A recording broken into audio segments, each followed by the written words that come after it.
Hello everyone, welcome back to my channel Kavya's academy. इस video के अंदर हम डिस्कस करेंगे DU entrance exam MSc zoology 2015 paper solution. Okay, so ये part 4 है एंड इस पार्ट 4 के अंदर डिस्कस करेंगे क्वेश्चन नंबर 76 से लेके 100 तक। सो स्टार्ट करते हैं इस वीडियो को, और ये आपका लास्ट पार्ट है। इसी के साथ आपका 2015 का जो पेपर सॉल्यूशन है वो हो जाएगा कंप्लीट। तो मेरे इस चैनल पे आपको 2014 से लेके 20 तक complete paper solution video available हो जाएगी। और अगर आपको उसका जो सिलेबस वाली वीडियो देखनी है तो उसका लिंक भी आपको डिस्क्रिप्शन में मिल जाएगा। और साथ ही साथ अगर आप मुझे टेलीग्राम ग्रुप में ज्वाइन करना चाहते हो तो वहाँ पे आप ज्वाइन कर सकते हो, लिंक डिस्क्रिप्शन में अवेलेबल है। सो स्टार्ट करते हैं इस वीडियो को। Before we starting this video please subscribe my channel. Question number 76, इसमें क्या दे रखा है देखो, absence of one sex chromosome cause. तो यहाँ पे आपको वन सेक्स क्रोमोसोम एब्सेंस है। तो हमें पता है कि फीमेल के केस में XX होता है, मेल के केस में XY होता है। तो इसमें बोला गया कि अगर एक की भी अगर कमी हो गई, एक भी की भी अगर डेफिशिएंसी हो गई तो कौन सा सिंड्रोम यहाँ पे आपको देखने को मिलेगा। तो सबसे पहले हम मूव करते हैं ऑप्शन नंबर डी पे, दैट इज द टे-सैचिन सिंड्रोम। ये जो होता है ये लाइसोसोमल डिसऑर्डर है। वो जो एंजाइम होता है दैट इज द हेक्साएमिडेज ए। इस एंजाइम की डेफिशिएंसी की वजह से ये सिंड्रोम हो जाता है। तो इससे क्या होता है ना, ये एंजाइम का सिंपली फर्क होता है कि फैटी एसिड का ब्रेक डाउन करना। तो अगर ये डेफिशिएंसी हो जाएगा तो फैटी एसिड का स्टोरेज होना स्टार्ट हो जाएगा। ओके, तो ये होता है। तो ये तो होगा नहीं। ऑप्शन नंबर सी क्या दे रखा है, that is the down syndrome. तो देखो, डाउन सिंड्रोम में सिंपली क्या होता है, एक ट्रायोसोमी कंडीशन आ जाए। ट्रायोसोमी कंडीशन का मतलब है जो 21 नंबर ऑफ क्रोमोसोम है वहां पे जो क्रोमोसोम का जो नंबर है वो एक एक्स्ट्रा हो जाएगा। ओके, तो यहाँ पे 3 सिंपली हमें पता है कि डिप्लॉइड कंडीशन में होता है क्रोमोसोम हमारा, ये ट्रिप्लॉइड हो जाएगा, ट्रायोसोमी कंडीशन आ जाएगी। तो ये भी आपका नहीं होगा। Next one is the Klinefelter syndrome. ये सिंपली क्या होता है कि जो वन सेक्स क्रोमोसोम है वहां पे एक्स्ट्रा हो जाएगा ना, कम नहीं होगा। तो एब्सेंस तो होगा नहीं, यहाँ पे क्या हो जाएगा, एक सेक्स क्रोमोसोम एक्स्ट्रा हो जाएगा। तो ये भी आपका आंसर नहीं होगा। Next one is the Turner syndrome. तो इसमें क्या होता है कि कुछ जो सेक्स क्रोमोसोम है उसकी जो एक जो सेक्स क्रोमोसोम है वो एब्सेंट हो जाएगा, वो आपका अब्सेंट हो जाएगा ना। तो यहाँ पे जो आंसर है that is option number D है ना, sorry A. Now question number 77 क्या दे रखा है, dedifferentiate of the cell is refer to as. जो डी डिफरेंशिएट सेल है उसको हम क्या बोलते हैं। तो सिंपली आपको ये जो टर्म दे रखा है आपका डी डिफरेंशिएट वगैरह, तो वो समझाती हूँ ना। तो यहाँ पे देखो, जो नॉर्मली जो डिफरेंशिएट सेल होती है, मान लो कोई सेल है वो डिफरेंशिएशन है, मतलब वो एक पर्टिकुलर फंक्शन कर रही है ना। तो अगर इसका जो फंक्शन अगर मैं लॉस कर दूं, मीन्स जो फंक्शन वो कर रही थी अगर वो नहीं करेगी तो उसको हम बोलेंगे अनडिफरेंशिएट। किसी सेल को अगर डिफरेंशिएट से अगर अनडिफरेंशिएट अगर कर लेते हैं तो इसी प्रोसेस को हम बोलते हैं, जो ये प्रोसेस है इसी प्रोसेस को हम बोलते हैं डी डिफरेंशिएट सेल। तो ये चीज आप ध्यान रखना, इसी प्रोसेस को हम बोलते हैं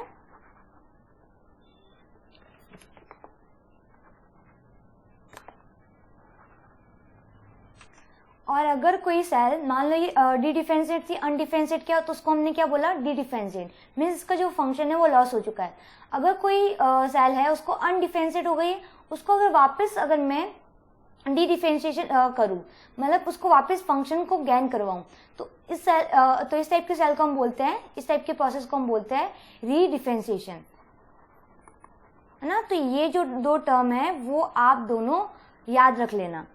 तो यहाँ पे क्या दे रखा है, डी डिफरेंशिएट ऑफ सेल। ये जो डी डिफरेंशिएट सेल है उसको हम क्या बोलते हैं, तो उसको हम बोलते हैं एनाप्लेजिया बोलते हैं। इसका मतलब सिंपल सा होता है कि कोई सेल जो अनडिफरेंशिएट है उसको हम बोलते हैं। ओके, इस ऑप्शन नंबर आपका होगा बी करेक्ट। बाकी की जो ऑप्शन है वो भी आप चेक कर लो। जो एट्रोपी है ना, ये ऑप्शन नंबर डी। तो उसमें सिंपली क्या है कि जो साइज है वो रिड्यूस हो रही है, किसी टिश्यू या फिर सेल की पर्टिकुलर नॉर्मल मैच्योर होने के बाद उसकी साइज रिड्यूस हो रही है, इस कंडीशन को बोलते हैं एट्रोपी। तो ये ऐसा नहीं है ना। और नेक्रोसिस तो आपका सिंपल सा कोई एक्सीडेंटली डेथ हो जाती है, मान लो कोई सेल थी, कोई भी की इंजरी हो गई, कुछ भी हो गया तो उसकी वजह से ये एक्सीडेंटली उसकी डेथ हो जाती है, तो उसको हम बोलते हैं नेक्रोसिस। बाकी जो एक उसकी एक लाइफ साइकिल कंप्लीट होकर जो डेथ होती है उसको तो हम बोलते हैं एपोप्टोसिस। तो दोनों में ये डिफरेंट होता है। सो ओवरऑल आपका जो आंसर है that is option number B. Question number next, a single body cavity serve both the digestion and the distribution of digested food is found in। तो ये कहाँ पे हमें मिलता है ना, तो ये मिलता है इन दी हाइड्रा, हाइड्रा के अंदर नोट करने को मिलता है। ऑप्शन नंबर आपका होगा B correct. Option number question number 79, the plane of cell division is determined by. तो जो cell division is determined by the centrosome है ना, ये जो सेल है यहाँ पे जो सेंट्रोसोम है वो डिटरमाइन करता है plane of the cell division. तो ये चीज ध्यान रखना। सो ऑप्शन नंबर ए होगा आपका correct. Question number 80, which of the following would not induce a change in gene ratio of a population. तो ये जो क्वेश्चन है ये आपका हार्डी-विंगबर्ग लॉ के ऊपर है। तो सिंपल सा हमें पता होगा कि जो ये जो लॉ होता है, वेट, ये जो हार्डी-विंगबर्ग लॉ होता है वो सिंपली क्या बोलता है कि यहाँ पे इसकी कुछ कंडीशन होती है। वो सिंपली ये बोलता है कि जो जीन फ्रीक्वेंसी होती है, जो जीन फ्रीक्वेंसी होती है वो जीनोटाइप फ्रीक्वेंसी के बराबर होती है। ओके, तो ये इस कंसेप्ट को आपको ध्यान रखना होगा। तो यहाँ पे क्या दे रखा, not induce a change in gene ratio में, जीन रेशियो में चेंज नहीं होना चाहिए। तो जीन रेशियो में यहाँ पे चेंज नहीं होना चाहिए। ये किसका लॉ है, ये आपका हार्डी-विंगबर्ग लॉ को, हार्डी-विंगबर्ग लॉ की बात हो रही है। तो इसके कुछ कंसेप्ट है, यहाँ पे कुछ पॉइंट्स दे रखे हैं, तो वो आपको हार्डी-विंगबर्ग लॉ के अकॉर्डिंग यहाँ पे आपको मैच करने होंगे। तो देखो पहला ये लॉ क्या बोलता है, ये जो लॉ है ये क्या बोलता है कि जो म्यूटेशन है, अगर ये जीन फ्रीक्वेंसी जीनोटाइप फ्रीक्वेंसी की जब भी इक्वल होगी जब यहाँ पे कोई भी म्यूटेशन नहीं होगा, नो म्यूटेशन। ओके, बट यहाँ पे म्यूटेशन हो रहा है तो ये तो होगा नहीं, क्योंकि नो म्यूटेशन की कंडीशन में जीन रेशियो कोई भी चेंज नहीं होगा। तो नो म्यूटेशन है तो यहाँ पे म्यूटेशन हो रहा है, तो इसलिए ऑप्शन नंबर डी एलिमिनेट हो जाएगा। नेक्स्ट ये बोलता है कि जो कोई भी सिलेक्शन नहीं होना चाहिए, कोई भी सिलेक्शन नहीं होना चाहिए, नो सिलेक्शन फोर्स, कोई भी सिलेक्शन फोर्स नहीं होना चाहिए, चाहे वो सेक्सुअल सिलेक्शन हो या फिर नेचुरल सिलेक्शन हो, कोई भी सिलेक्शन हो यहाँ पे नहीं होना चाहिए।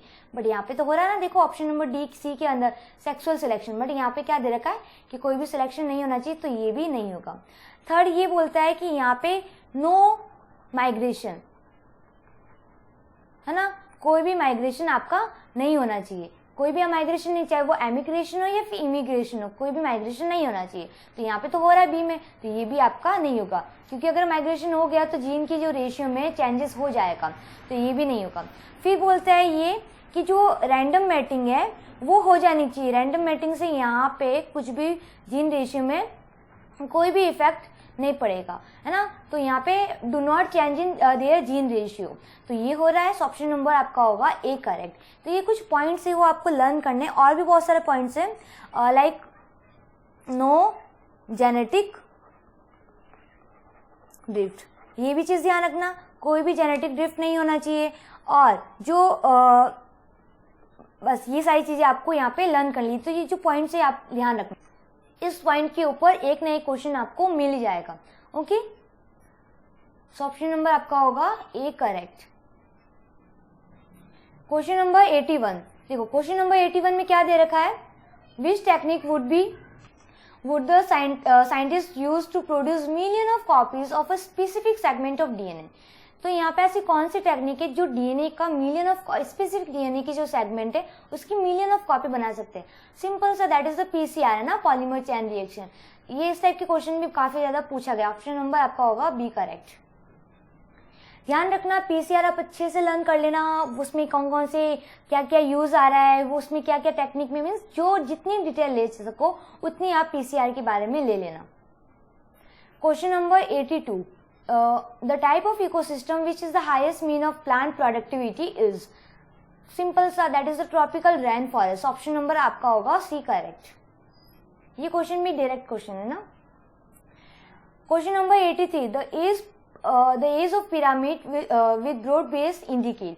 जो पिरामिड होता है उसका जो ब्रॉड बेस है वो क्या इंडिकेट करता है, ये आपको क्वेश्चन में पूछा गया है। तो यहाँ पे आपकी जो एज पिरामिड है वो आपको सब अच्छे से पता होना चाहिए, है ना। अलग अलग टाइप के नंबर पे, बेसिस पे अलग अलग टाइप के पिरामिड्स होते हैं। तो यहाँ पे एज पिरामिड दे रखा है, तो उसके अकॉर्डिंग देखते हैं। तो यहाँ पे इस टाइप का बनता है। तो जो सबसे नीचे होता है वो यंग वन आते हैं, that is the pre reproductive age वाले ऑर्गेनिज्म यहाँ पे आते हैं। फिर सेकंड वाले में आते हैं रिप्रोडक्टिव एज, और थर्ड वाले में आते हैं पोस्ट रिप्रोडक्टिव एज। तो यहाँ पे आपको पता है कि यहाँ पे ये जो ऑर्गेनिज्म है इसकी जो एज होगी वो 0 से लेके 15 ईयर तक होगी। यहाँ पे जो 15 से लेके 40 तक होंगी, और यहाँ पे 14 अबव।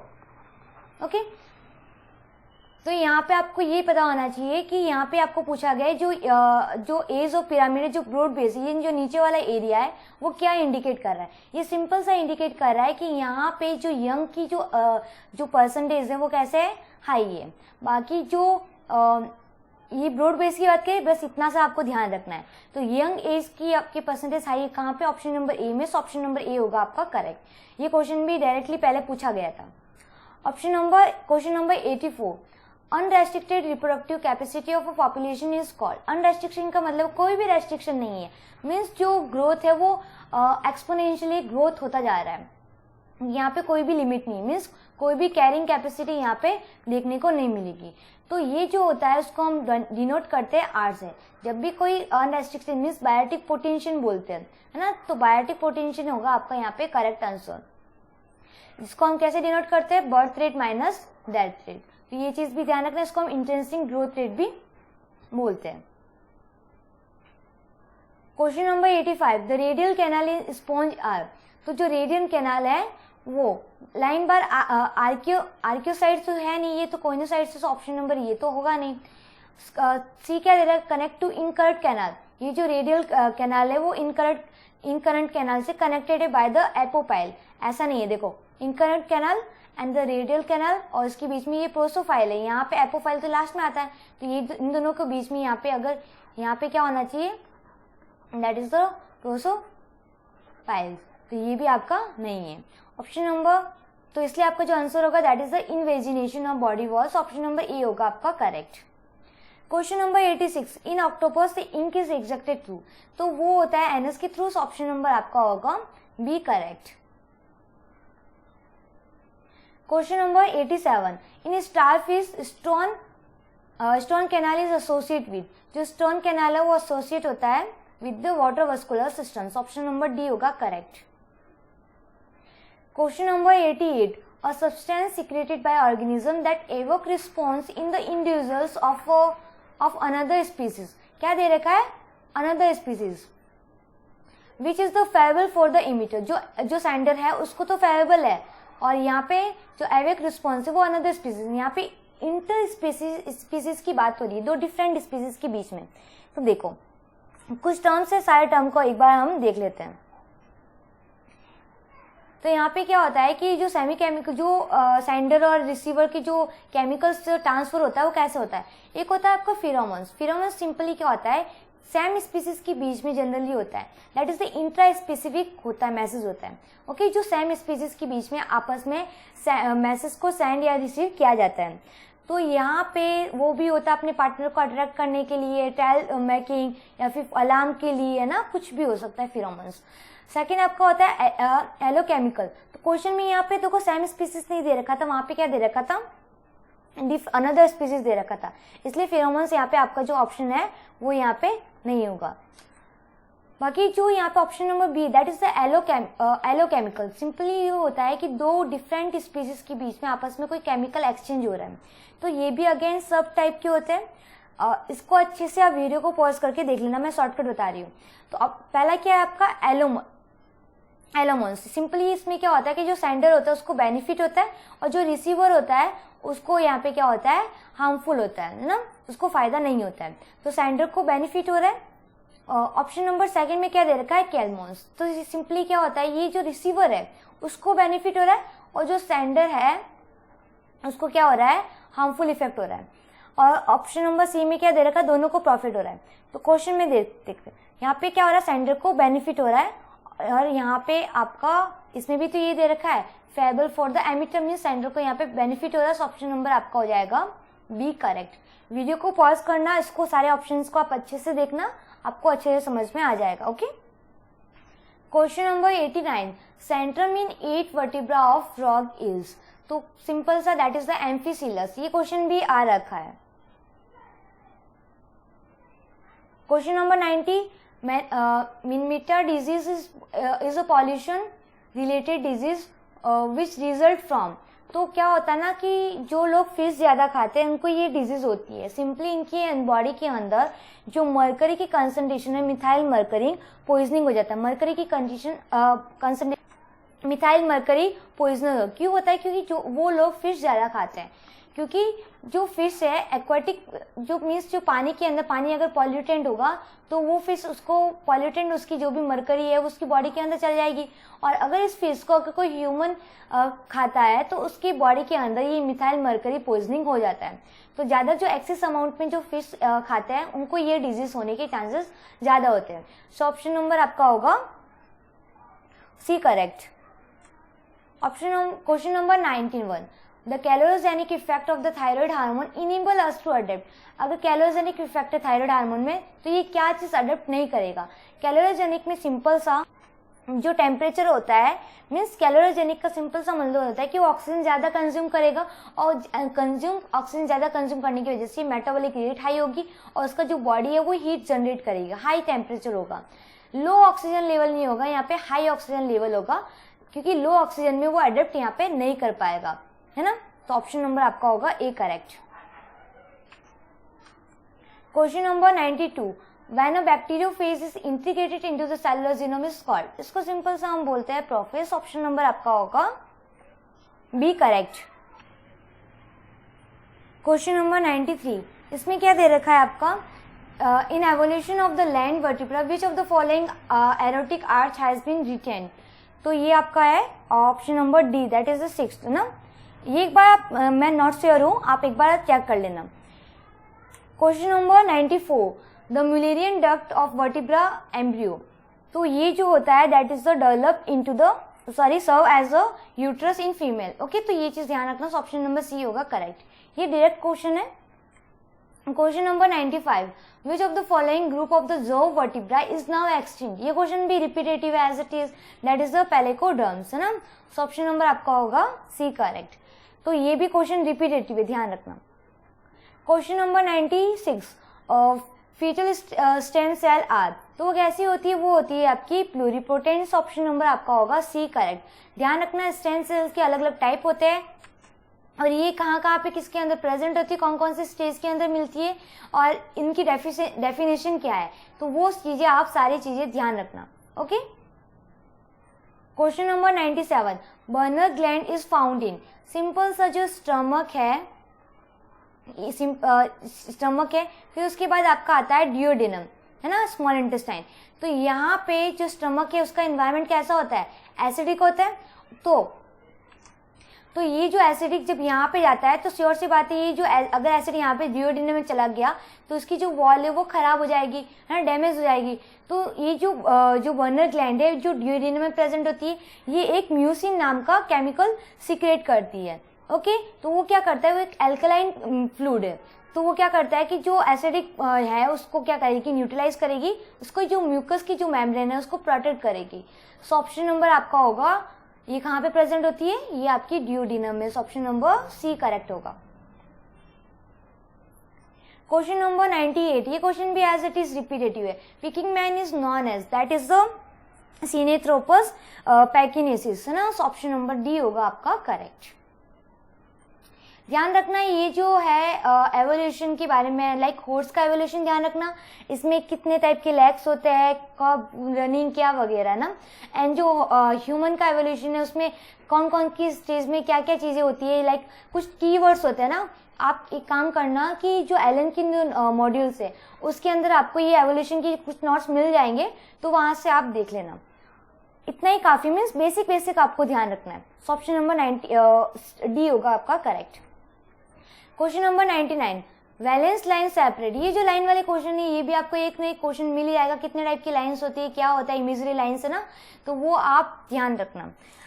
3-4 टाइप की है ना, तो वो आप ध्यान रखना। तो यहाँ पे जो वैलेंस लाइन है दैट इज वो ओरिएंटल और ऑस्ट्रेलियन रीजन के बीच में होती है, यहाँ पे देखो, और ये रहा ऑस्ट्रेलिया। सो ऑप्शन नंबर आपका होगा B correct. Question number 100, in the chick embryo the blood cell are initially formed in the, तो blood cell initially form in the, तो ये कहाँ पे होता है, इसका जो आंसर है आप मुझे कमेंट में बताना कि इसका आंसर क्या होगा। ओके, सो इस वीडियो के अंदर हमने टोटल 100 क्वेश्चंस डिस्कस कर दिए एंड इसी के साथ आपका जो पेपर सॉल्यूशन है वो हो गया कंप्लीट। तो इसी वीडियो के साथ आपका 2014 से लेके 2020 तक कंप्लीट पेपर सॉल्यूशन कंप्लीट हो चुका है। तो आप एग्जाम से पहले एक बार इन सारे वीडियो सॉल्यूशन को जरूर से देख लेना, और अगर आप मुझे टेलीग्राम ग्रुप में ज्वाइन करना चाहते हो तो ज्वाइन कर लेना, वहाँ पे 3000 प्लस स्टूडेंट वहाँ पे ऐड है, तो वहाँ पे आपको हेल्प मिल जाएगी। कुछ स्टडी मटेरियल लाइक बुक्स है, बहुत सारी बुक्स अवेलेबल है, तो वो भी आप यहाँ से डाउनलोड कर सकते हो। ओके, तो इसके रिगार्डिंग और भी कोई डाउट है तो आप मुझे कमेंट कर देना, और हाँ सिलेबस वाली वीडियो जरूर देख लेना, उसी की डिस्क्रिप्शन में आपको पेपर PDF मिल जाएंगे, तो वो भी आप चेक कर लेना। और अगर आप DU की प्रिपरेशन कर रहे हो तो मेरी एडवाइस ये है कि आप BHU की जरूर पेपर सॉल्व करें, क्योंकि BHU और DU की जो मैक्सिमम क्वेश्चंस है वो आपको थोड़े सिमिलर देखने को मिलेंगे। Okay, so thank you guys for watching my video. अगर वीडियो पसंद आए तो वीडियो को लाइक करना, चैनल को सब्सक्राइब करना। Bye bye, take care.